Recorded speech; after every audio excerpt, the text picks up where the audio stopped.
Hello, this is the February 1st, 2021 torture report, and I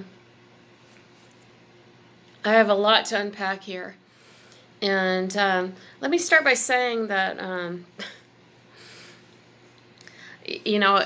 I never thought I would get out of this isolation chamber. Not really, and maybe at the most post-COVID virus uh, horror show that I might get a little sturdy terrier to to love, but no one in my life to love other than that. And then I started connecting with someone who's an extremely successful environmental entrepreneur on the world stage, and and through all sorts of means, uh, we started hinting that this was more than just a friendship, and I developed a love affair with him, and and then I got introduced to, all you Star Trek fans will understand, the holodeck. And, I've been assaulted so egregiously by electromagnetic weapons through cell towers and satellites, which, delivering horrific electrochemical weapons to me. This one, who I started connecting with, and we were like, oh no, this can't happen. I can't, he's a lot younger than me, and he was saying, I can't possibly fall in love with someone on death row, and I was thinking, I can't possibly fall in love with someone his age, and have to constrict him in any way, because I'm all about freedom, as you all know. But it happened, and so we had this sort of anachronistic creative relationship where we brought all sorts of innovation and creative ideas out into the world over the last 6 months. And meanwhile, this horrible, evil gang, mind-controlled, enslaved children who were trying to make me one of their zombie goblins for the sex slave trade, started really upping the torture against me. And to the point that now the deep state police, who I hear in the underground bunkers below boards where these rogue children are holed up, are showing x-rays of hairline fractures in my pelvis and puncture wounds, is how they say it, in my uterus. And a few days ago, I heard ransom. There's going to be a ransom, and that this lover actually, through Patreon, collected $1 million to ransom me. And from what I hear over the past 3 years of horrific torture, bruises, bloody wounds, and eventually weapons escalated to the point that they can rupture bones and organs. That they're not going to collect the $1 million ransom. That they'd rather just die down there of all their maladies and illnesses. Well, they deliver, unstopping, sickening puncture wounds to my vital organs and body, hours and hours and hours of the day.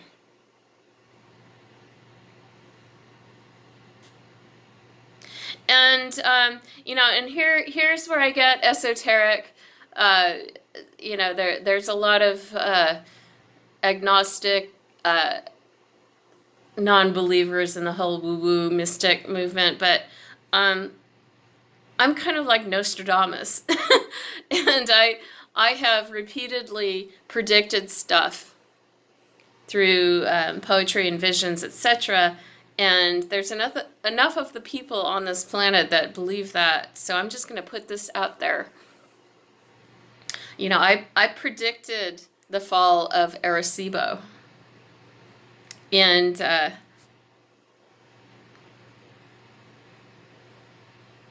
I said to Lee, get off the potato. I didn't know that Arecibo's 3 support beams were fractured, and they were trying to figure out how to collapse that beautiful kinetic sculpture that was Arecibo. And then my friend Lee, days later, he was showing his hand and doing other gestures to show that he accepts my ability to prognosticate. And maybe it's that through this electromagnetic technology that people can give me a hint of what's about to go down. But I didn't see any press release or anything the night before. I said to Lee, don't get on the potato. And if you channel Arecibo Lab and the sci-fi novel that Lee got caught up with, where his avatar had his hands stripped and mutilated, and he had to have mechanical hands put in which he was in a lot of pain. So I'll let all you geeks go and channel that. And so I don't know, whether it's actual prognostication like Nostradamus, or if it's just I'm getting channeled now by deep state people who are just trying to reach out to the universe and think that I'm a possible viable means of doing so. And I'm getting a bit Jameis now, aren't I? So back to the situation at hand. They've escalated the electromagnetic chemical weapons assault against me so much that they are channeling to the slave boys, mind controlled by Raytheon, etc., that they're giving x-rays to show that I've got hairline cracks in my inner pelvis and a rupture in my uterus.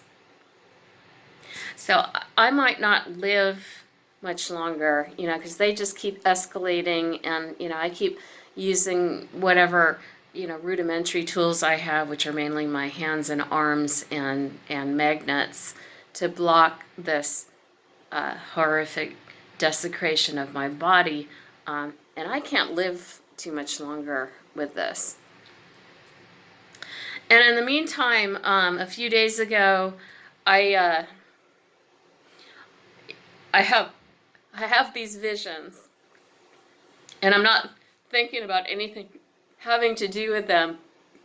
And suddenly I just saw this spire falling to the earth, and buildings crumbling around them, the spire. And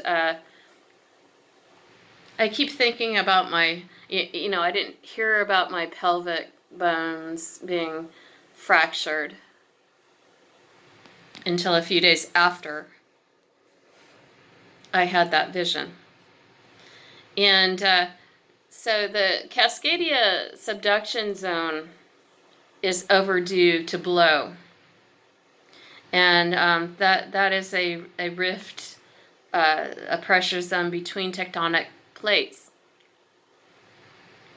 And it's overdue to blow, and when it does, there'll be a 9.0 or so earthquake that will hit from Alaska down to California.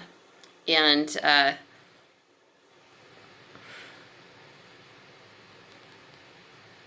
Seattle, with its Space Needle, is the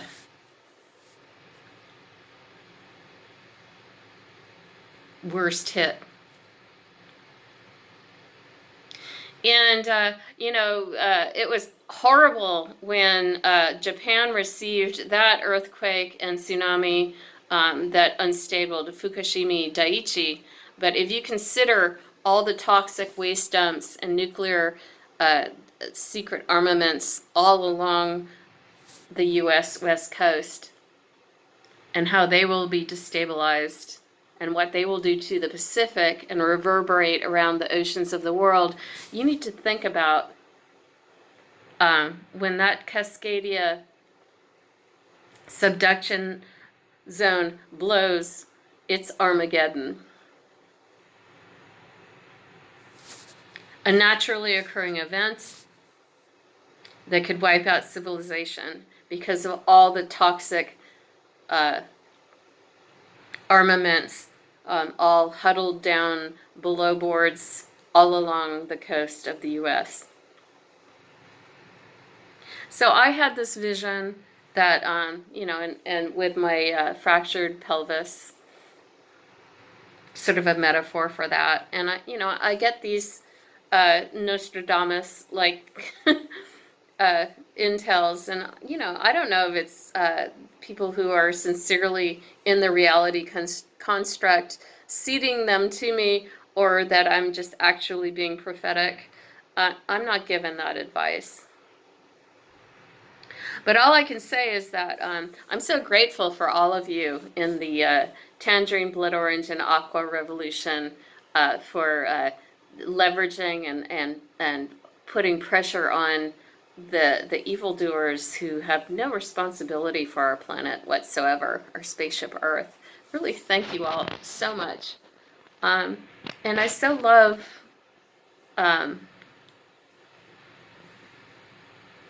the time I had that I got to spend with my lover, who is so innovative and brilliant, and I am eternally loyal to him.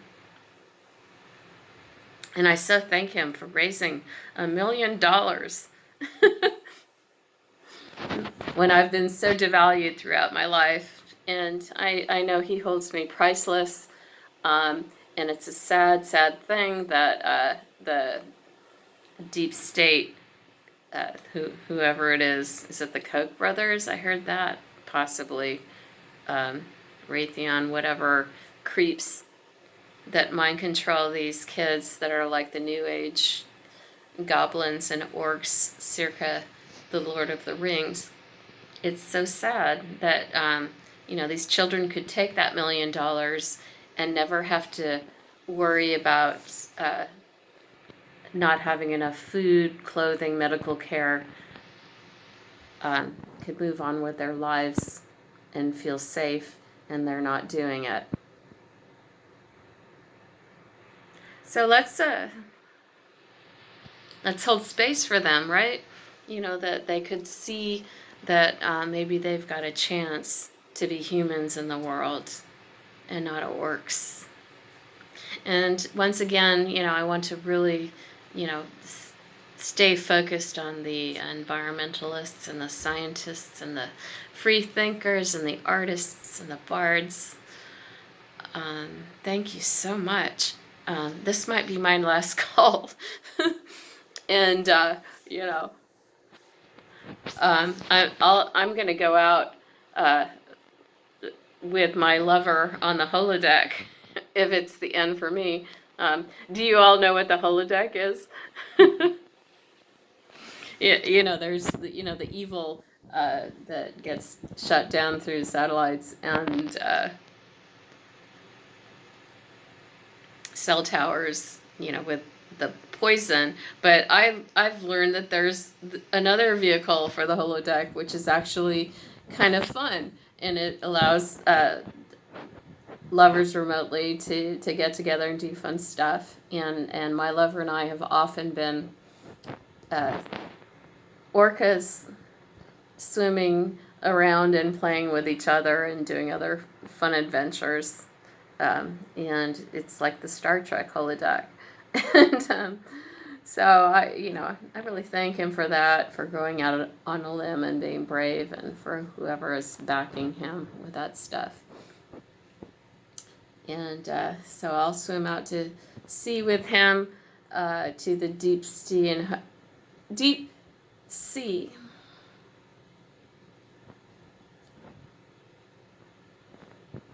Without a T. Deep sea without a T. And hopefully we'll get out beyond the subduction zone, so my vision doesn't have to happen.